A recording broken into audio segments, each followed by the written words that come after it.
3 opérations ratées dans la dernière mandature, quelles seraient-elles? Alors, au-delà de 3 opérations, il y a 3 thèmes d'opérations qui me paraissent caractériser l'échec de la municipalité actuelle. C'est le dialogue avec la population, la capacité à co-construire la ville avec les habitants. On voit bien qu'aujourd'hui, tous les grands projets d'aménagement font l'objet de critiques, de contestations, de recours.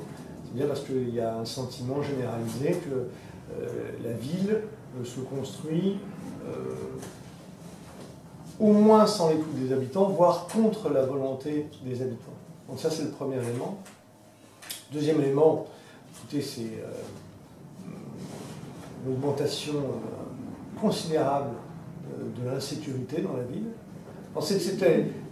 Michel Destot a fait le choix en 2008, pour la première fois à Grenoble, de nommer un adjoint en charge de la sécurité.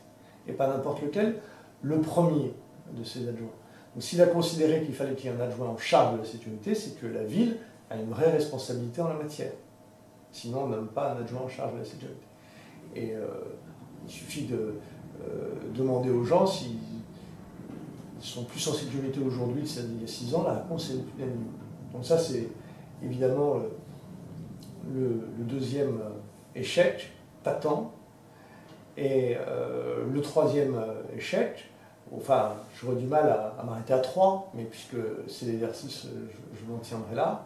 Le troisième échec, c'est la question, au fond, de la capacité de notre territoire à rayonner, à s'épanouir sur le plan économique, parce qu'il n'y a eu aucune avancée au cours de ces 20 dernières années sur la question des grandes infrastructures.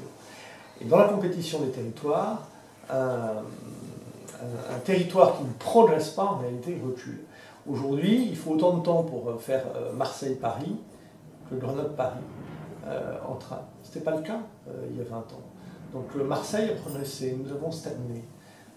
C'est ça la réalité. Aujourd'hui, et dans un pays comme le nôtre, il y a beaucoup de décisions qui se prennent à Paris. La liaison avec Paris, c'est important. On n'a pas achevé, ils n'ont pas achevé la 51, l'ouverture sur le sud, sur le formidable pôle de recherche de Cadarache. L'accès à l'agglomération, c'est compliqué. Donc, l'économie grenobloise, de ce point de vue-là, est en difficulté. Ça, c'est le troisième grand échec. Et à contrario, si vous deviez retenir 3 opérations réussies lors de la dernière mandature, quelles seraient-elles? Je risquerais d'être un petit peu moins prolixe, parce qu'il faut les chercher. Peut-être que je pourrais dire que l'accessibilité pour les personnes à mobilité réduite est un élément positif, qui s'inscrit d'ailleurs dans la continuité de choses qui ont été faites bien avant, puisque Grenoble a eu la chance en 1987 d'accueillir dans la ville le premier tramway d'Europe à niveau zéro, accessible aux personnes à mobilité réduite. Donc de ce point de vue-là, l'action qui est entreprise depuis un certain nombre d'années, elle s'inscrit dans une continuité.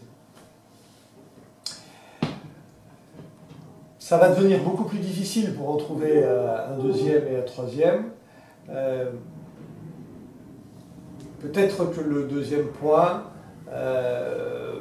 l'action de la ville sur la thématique du devoir de mémoire.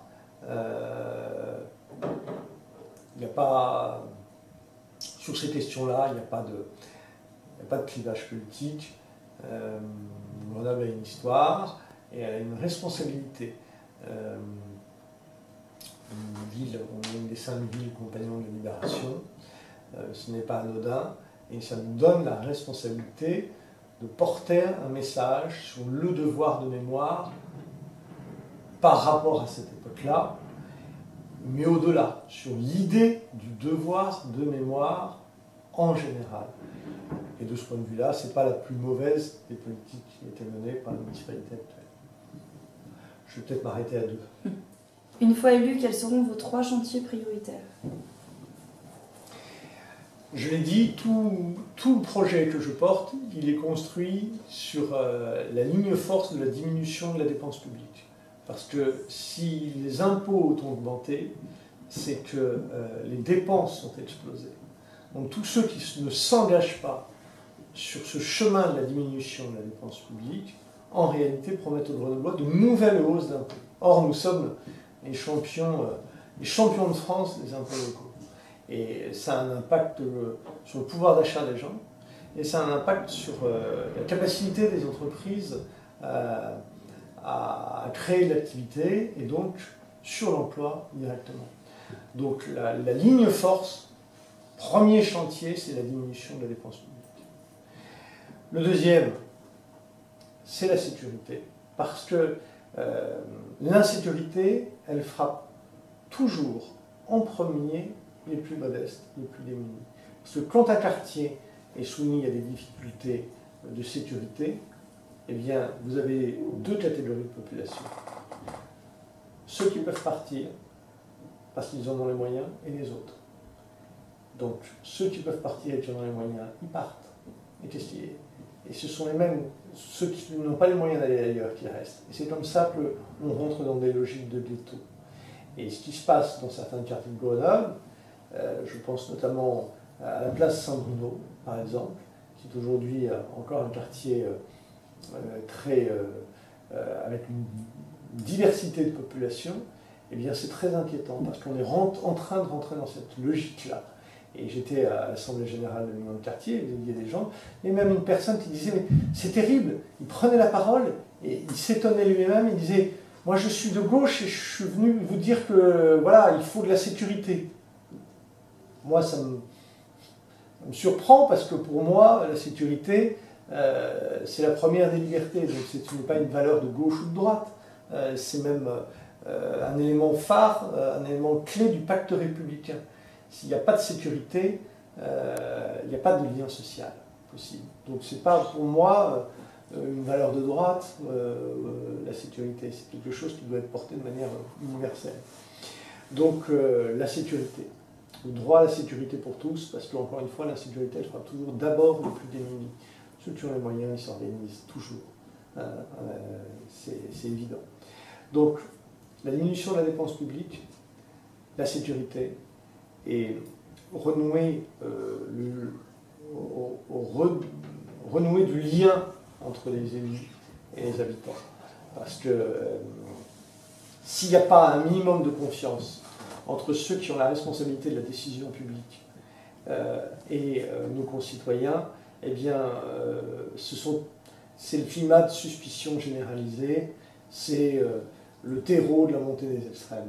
Donc, redonner confiance aux gens dans la parole publique, la démocratie participative à l'échelon local, donner aux Grenoblois les moyens d'évaluer l'action publique, vérifier que les engagements sont pris, de prouver que ce que l'on veut entreprendre, on le fait dans le dialogue, l'écoute et la concertation. Ça, c'est le renouveau démocratique, au fond, à l'échelon municipal. C'est sans doute la troisième priorité de ce que je souhaite faire pour Grenoble.